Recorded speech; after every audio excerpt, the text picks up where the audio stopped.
Events continue to unfold at a blistering pace as the post-war world order continues its collapse while the fight over what to replace it with rages on. The biggest happening was the first meeting between a pope and a Russian Orthodox patriarch in 962 years. The weirdest thing about this event can be seen in this photograph of the meeting put out by a Vatican that shows a skull and bones right in the center between the two religious leaders. Peter Freemanson Lodge sources, the people who give orders to the Vatican, say the skull and bones is just a symbol of rebirth. In this case, it means both the Patriarch and the Pope believe the Messiah has returned, the sources say. However, CIA sources say the real reason the Pope was anxious to meet the Patriarch is that the Vatican wants Russian military protection to ensure its survival.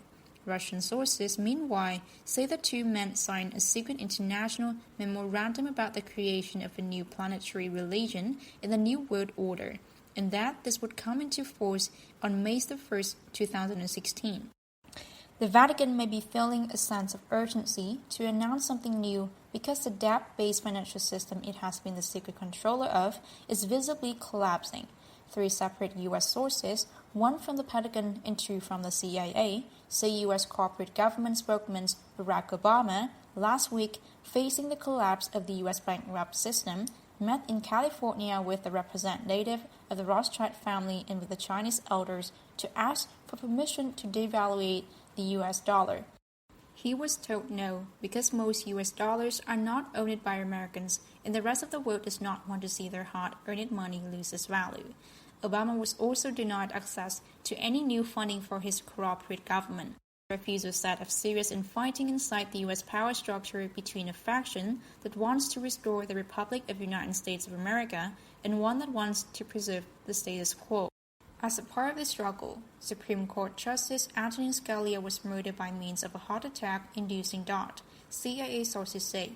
Official news release confirmed no auto-spy was performed and that his body was already being cremated.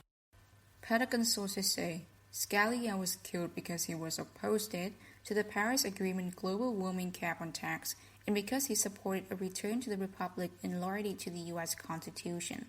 Replacing Scalia with a more pliable judge would pack the Supreme Court with a 5-4 majority to support cap on taxes and such things as untrammeled immigration, gun control, and etc.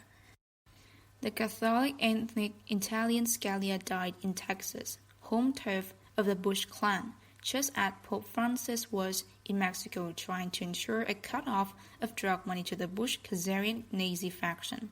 Several sources also claim that Chief Justice John Roberts, also a Catholic himself, narrowly survived a murder attempt last week. In retaliation to this, CIA sources say Bush or Clinton mob honcho Hillary Clinton has already been secretly indicted and that Bill Clinton has been given only a few months to leave because of a brain disorder.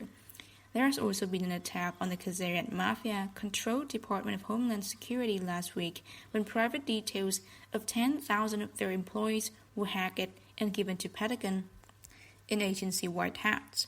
This hack came as part of preparation of a civil war that might follow the declaration of bankruptcy of the U.S. corporate government, Pentagon sources say. As a part of this, Wells Fargo Bank has been training its staff for an emergency scenario, where they would choose branches and only allow 3 people to enter at a time under the watch of armed guards, the sources say. FEMA, meanwhile, is beta testing bank holidays on February the 18 to 19 in preparation for a collapse of the banking system, they say.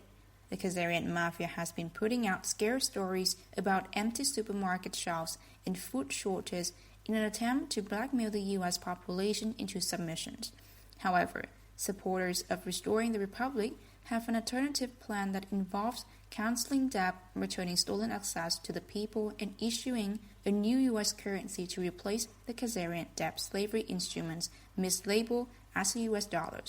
In such a scenario, the U.S. would declare itself not obliged to pay the unpayable international debt burden of the bankrupt U.S. corporate government it replaced. The Khazarian faction in the U.S., for its part, wants to ban cash and introduce negative interest rates.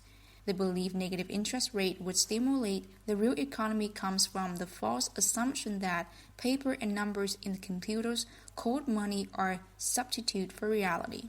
In this view, negative rates will force people to spend their money in order to prevent it from vanishing and thus stimulate the economy. In the real world, though, people know that if they put their money in the bank, it will vanish. So they take it out and keep it in cash, gold, silver, or anything else that actually exists in the real world, and it will thus not vanish through computer trickery. In Europe, negative interest rates have failed to stimulate the real economy, and instead have precipitated a death spiral of a banking system. Instead of spending more money, people, fearful of the future, are saving more and taking money out of the banking system. There are now lines around the block in London of people seeking to buy gold. People are also holding cash because it is immune to negative interest rates. Even if the Khazarian bankers succeed in banishing cash as they wish, they cannot banish gold, silver, diamonds, and other real things. The sort of things have happened before many times.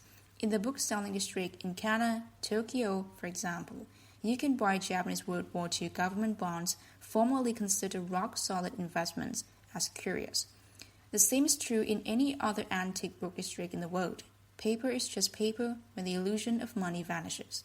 The illusion is rapidly vanishing despite central bank purchases of $12.3 trillion in excess, as $8.3 trillion worth of government bonds now trade at negative interest rates, meaning the money is evaporating. The word in the market is that Deutsche Bank will soon go under and set off a collapse far greater than the Lehman shock of 2008. Deutsche Bank's share price has fallen by close to 50% in the past month as investors flee, fearing the implosion of its $75 trillion derivative book back in the real world by such things as unpayable Greek debt.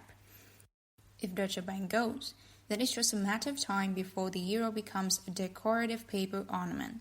When Deutsche Bank goes, this should take down Merkel, the Bushes, and the big banks, who are all lashed together, Pentagon sources say. The British have clearly already had enough of the Fascist era project. A recent poll of over 100,000 readers of the Express showed 92% support for leaving the Eurozone.